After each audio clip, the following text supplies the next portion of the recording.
Recordando al Señor. Hace 104 años, un día miércoles 10 de abril de 1918, en el anexo de Guargua, distrito de Pampamarca, provincia de la Unión, del departamento de Arequipa, en Perú, nace Ezequiel Ataucusi Gamonal, el último profeta para estos tiempos. Vemos una vez más la misericordia de Dios para con la humanidad. Hoy, es un día importante y trascendental para el pueblo israelita del nuevo pacto universal, porque rendimos homenaje al nacimiento del enviado de Dios a Ezequiel Ataucusi Gamonal, misionero, evangelizador, pastor, maestro extraordinario, gran amigo, padre espiritual y predicador incansable de la palabra de Dios.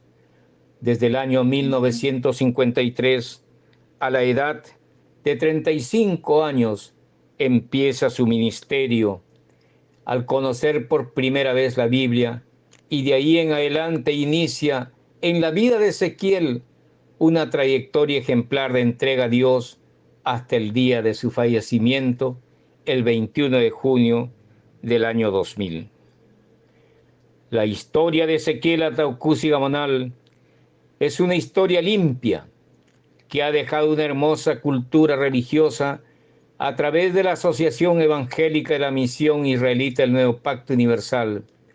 No solamente ha creado una cultura religiosa, ha dejado muchísimas enseñanzas en la agricultura, en la convivencia entre hermanos, en el amor al prójimo, en la medicina, enseñando a los hermanos cómo curar ciertas enfermedades con la medicina tradicional o ancestral.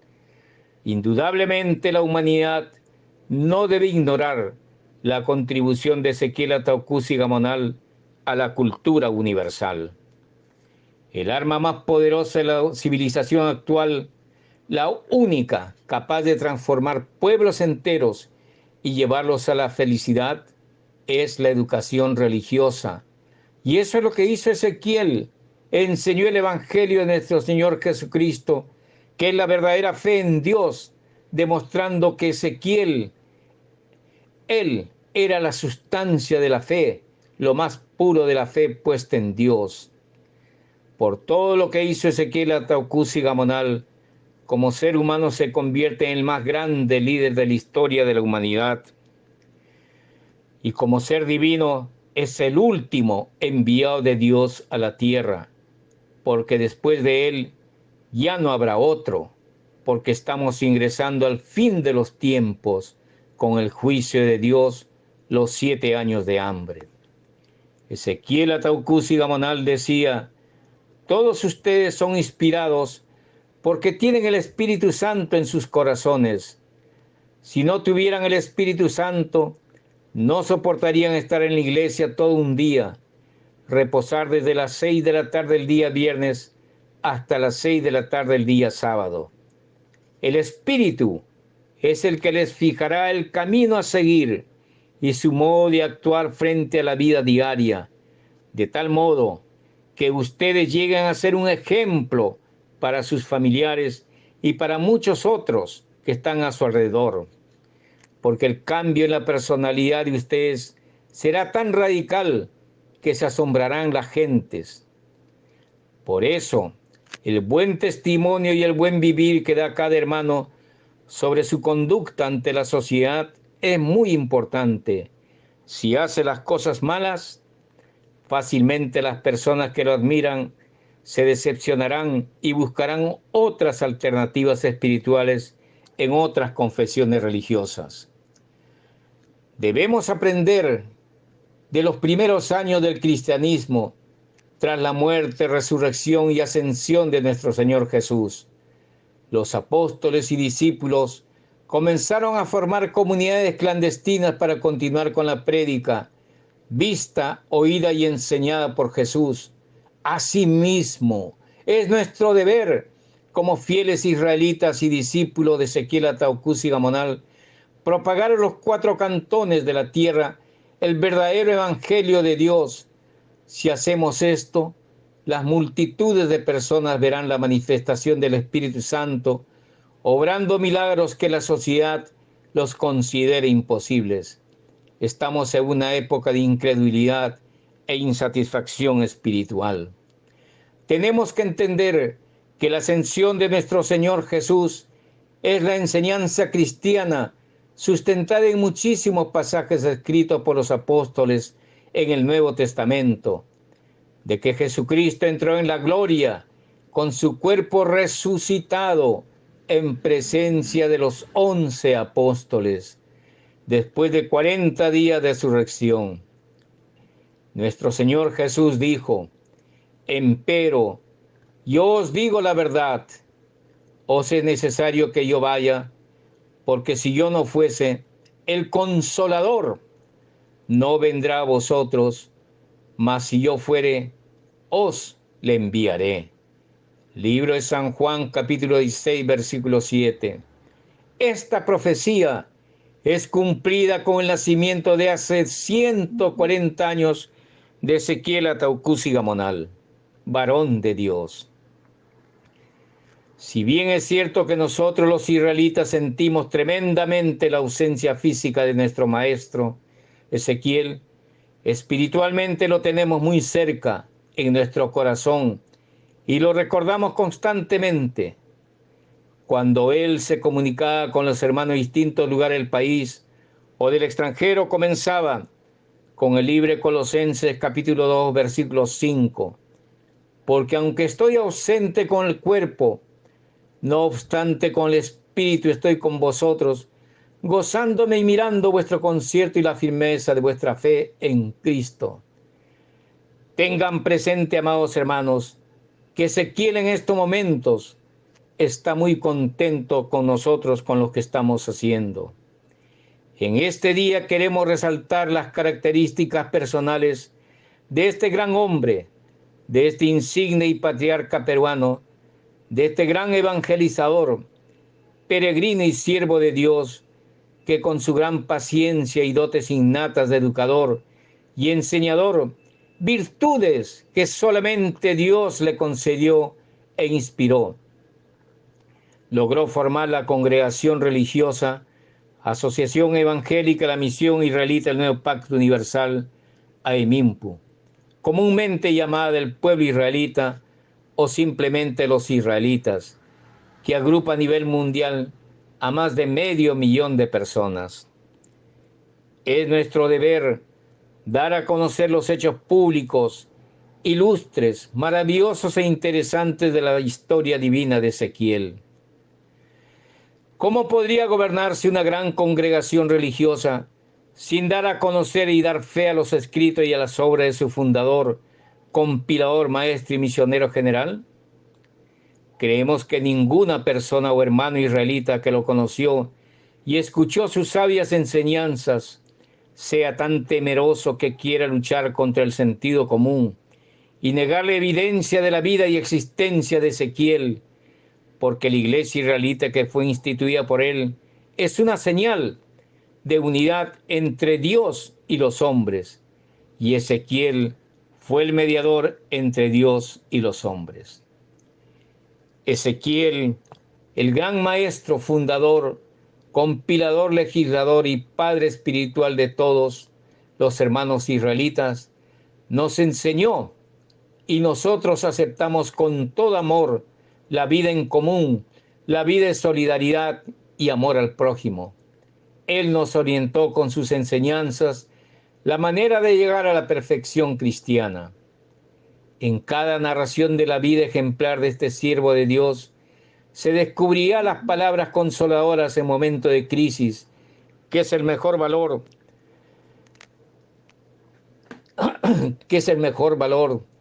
de la existencia de él, que es el mejor valor de la esperanza, fe y caridad para construir un mañana diferente, que nos abre las puertas hacia un futuro posible, espiritual y materialmente viable.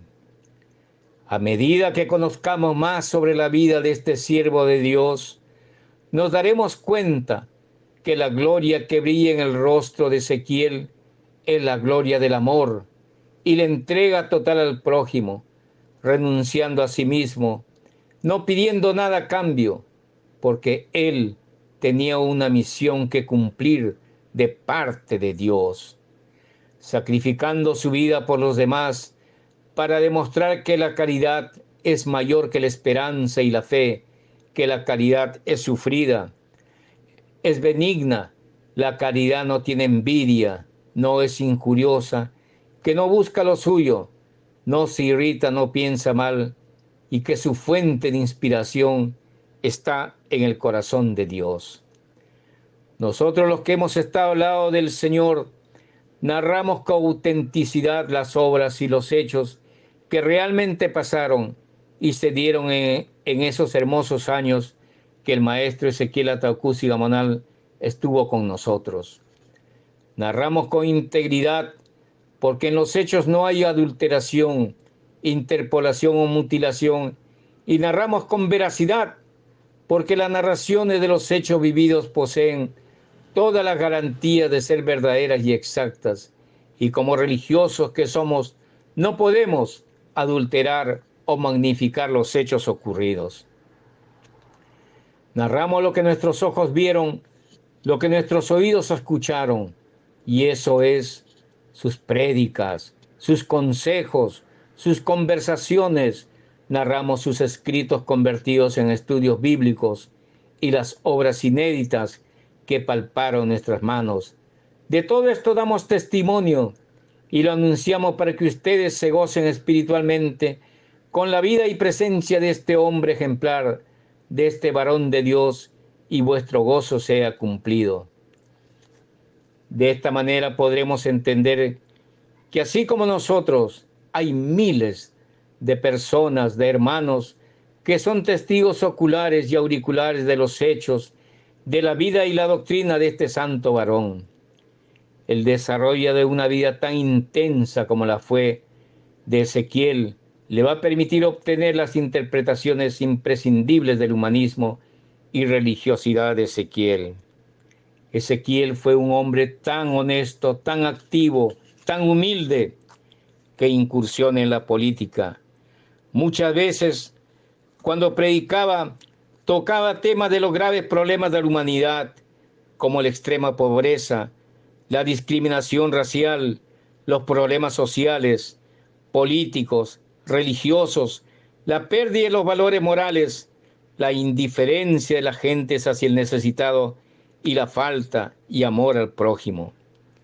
Ezequiel nos enseñó que el origen de la crisis moral está en el corazón de los hombres, y ante esta confusión y dolor por problemas de la humanidad, era necesario volver nuestros ojos hacia el hombre para explorar su personalidad, mostrarle el camino correcto y darle un sentido cristiano y solidario a su vida.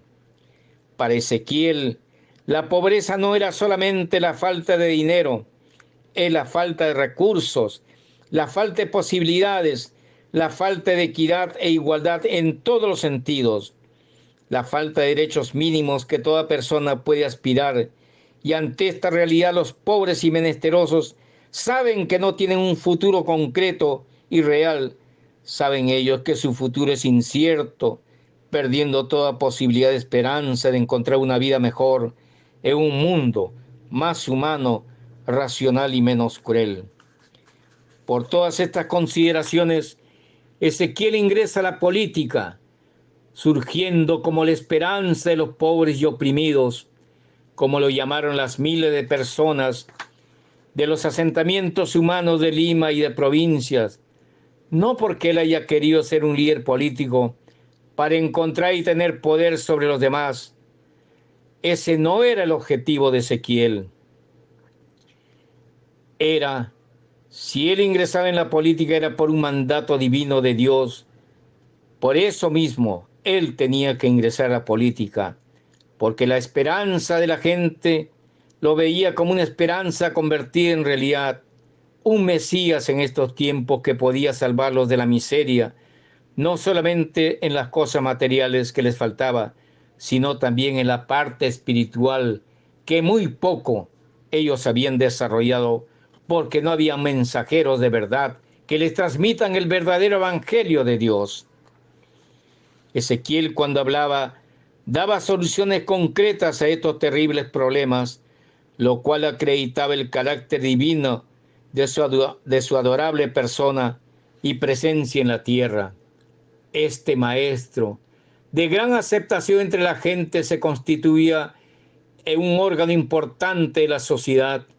Su prédica ya no era de una sola persona, ni solamente era la voz del pueblo adoptivo de Dios, sino era la voz de los pobres y necesitados que transmite y se hace oír en otros pueblos y naciones.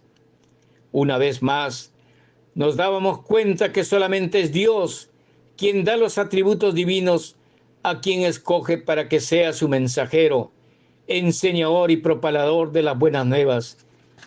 Ezequiel, a pesar de su escaso grado de instrucción, utilizaba la persuasión, la filosofía y la lógica, demostrando y ostentando con lujo ante el mundo entero esa sabiduría divina que Dios le confió para que pueda satisfacer las exigencias de la inteligencia y sabiduría humana.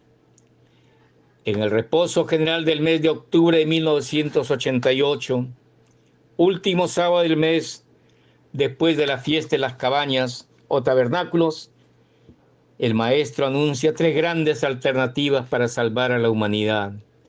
Él se encontraba muy preocupado y Dios le dice que diga al pueblo las 3 grandes alternativas para salvar la humanidad.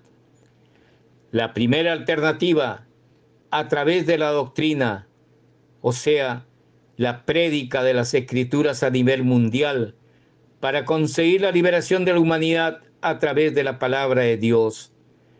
La segunda alternativa, a través del agro, cultivar, cosechar, ayudar y dar alimentos a los más pobres y necesitados, para que ellos, viendo esta obra de bien social, vuelvan sus ojos nuevamente a Dios y tengan esperanza de una vida mejor, de una calidad de vida mejor y de una esperanza. Y la tercera alternativa, a través de la política, que tiene por objetivo satisfacer las 5 grandes prioridades de todo ser humano, que son trabajo, salud, educación, justicia y vivienda. Ezequiel comenzó a explicar por qué debemos de participar en la política e hizo la siguiente comparación. La doctrina religiosa es la palabra de Dios y por lo tanto es sagrada para todos los hombres. Encierra todos los tratados morales, los cuales nos guían a un crecimiento mucho más espiritual que material. La religión no tiene poder, solo nos enseña el amor al prójimo, a sentir la paz en nuestro interior, porque siempre buscamos a Dios. La política es mundana y tiene poder. El deseo de poder y dominio solo surge en las mentes enfermas, convirtiéndose en hombres ciegos, sordos, y no tienen una mente silenciosa para escuchar la verdad. Y aquellos son los que afirman tener la verdad para todas las cosas. El poder corrompe y el poder absoluto corrompe absolutamente. Ezequiel continuaba y decía: mucha gente dice que la religión es algo sagrado y no deberían de participar en la política los religiosos, porque es descender de lo sagrado a asuntos triviales de la política. El poder del hombre religioso es totalmente diferente al poder del político. El poder del hombre religioso está en su presencia, que irradia paz y armonía, en su gran amor que siente por los demás y el saber valorar el amor a la vida que nos ha dado el Creador, que es Dios. Entonces, conociendo todas estas cosas, ¿puede un religioso convertirse en político? Sí, decía el maestro, porque el político, igual que el científico, no puede manejarse a sí mismo, no pueden poner un freno a sus propios deseos, iniciativas e intereses. El religioso no pide nada para sí, solo pide y busca el bienestar de los demás. El hombre religioso definitivamente es un buen político y cuando llega al poder puede fácilmente cambiar toda la estructura de la falsa democracia y de la falsa moralidad de los políticos. Un gobierno conducido por un religioso no puede ser un gobierno de quebrantamiento de las libertades personales. Al contrario, el gobierno religioso debe ser una constante alegría, gozo y celebración del pueblo, pero sin llegar al fanatismo, para que el pueblo no sacrifique su realidad por una idea ficticia e irrealizable. Porque estando atado a las falsas ideologías religiosas, el hombre no es nada, mas al contrario, se convierte en un prisionero de su propia doctrina. La doctrina que debe imperar en el mundo entero son los 10 mandamientos de la ley de Dios. Ezequiel decía, por estos motivos es necesario que se implante la verdadera justicia, la justicia de Dios para salvar a la humanidad, porque a través de la doctrina religiosa debemos conducir a la gente hacia los valores morales que puede existir una mejor manera de vivir para una mejor humanidad. ¿Acaso no tenemos un solo creador que es Dios? Si todas las naciones vivieran en paz, ¿sería necesario que existieran fronteras y hombres armados en cada frontera? ¿Sería necesario que existan naciones? Continuaba Ezequiel diciendo, la doctrina de Dios debe ser la maestra de todos los políticos. Los políticos deben aprender la ley de Dios, que son las leyes morales del hombre, del amor, de la paz, de la equidad, de la solidaridad. Y si esto no sucede, ¿qué futuro puede tener la humanidad de los políticos? ¿Qué saben ellos del mundo interior del hombre, de sus ansias, de sus necesidades y de su sufrimiento? Los políticos deben ser con el pueblo que los eligió más humildes y agradecidos, porque ellos les han dado la oportunidad y confianza para gobernarlos. Pero no sucede así. Al contrario, estos políticos aprovechan de la politiquería para ser vanidosos, orgullosos y vanagloriosos. Los políticos deberían de aprender a escuchar los consejos del hombre religioso, así como en la época de José. Entonces, es necesario y es un mandato divino que la religión debe intervenir en la política, no solamente en nuestro país, sino en todos los países del mundo. El hombre religioso tiene una visión más clara de todas las cosas y dice la verdad por más dura que sea, porque en su corazón está el temor y el amor a Dios y el amor al prójimo, bases concretas de los 10 mandamientos de la ley de Dios. Ezequiel hace hincapié que a través de la política del Frente Popular Agrícola FIA del Perú, FREPAP, su gobierno será democrático, eminentemente agrícola, austero, moralizador, pluralista, nacionalista, donde habrá una total concertación entre los integrantes del país, respetando los principios, costumbres y tradiciones de institución a institución, porque la verdad cristiana ayuda a alcanzar los bienes espirituales y morales, así como los valores socioculturales que se encuentran dentro de ellos. Entonces, el poder político, cuando esté en la mano de un religioso, no puede corromperse. Por el contrario, ayuda a la humanidad a elevar su conciencia en los valores morales, convirtiéndose en una bendición. Y no olvidemos que cuando el justo gobierna, el pueblo se alegra. Y para terminar, Ezequiel Ataucusi Gamonal, el varón de Dios, decía, la doctrina es la coraza de la política.